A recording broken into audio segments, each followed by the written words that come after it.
Boleh lagi terjadi copet di Pasar 16 Ilir. Sekali ini korbannya Nita Sarlina, salah siko warga yang balik di Jalan Masjid Kabupaten Banyuasin.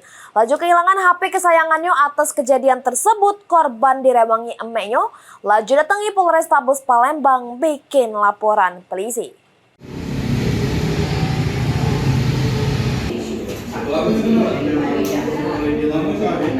Malang yang dialami Nita Sarlina berupa pelajar SMA, salah siko warga yang balik di Jalan Masjid, Kecamatan Banyuasin 3, Kabupaten Banyuasin, sudem kehilangan HP kesayangannya.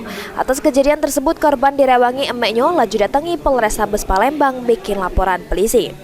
Dari keterangan emek korban Marita, kejadiannya bermula dirinya sama anaknya yang sedang berjalan dengan keluarga lainnya nak beli baju.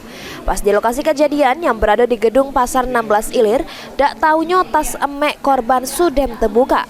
Emek korban yang bingsal langsung ngecek HP di jero tas, dak taunya HP anaknya sudem lengit kena copet. Emek korban juga jelas ke dirinya sempat nanya sama wong sekitar terkait HP anaknya yang lengit. Cuma dak kate yang tahu, dan atas kejadian tersebut anak korban lah juga alami kehilangan HP merek iPhone 13 sama HP merek Oppo A16.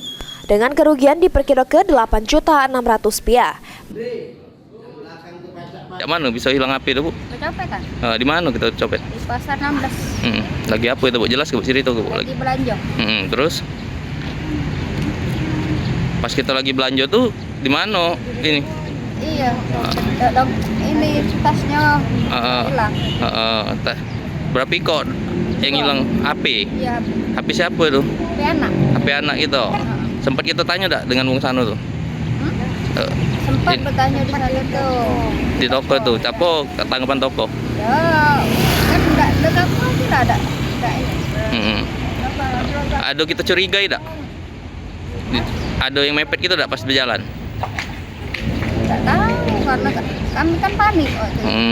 Ini laporan mek korban sudah diterima pihak kepolisian dan bakal ditindaklanjut oleh petugas Satreskrim Polrestabes Palembang. Suryadi, PAL TV.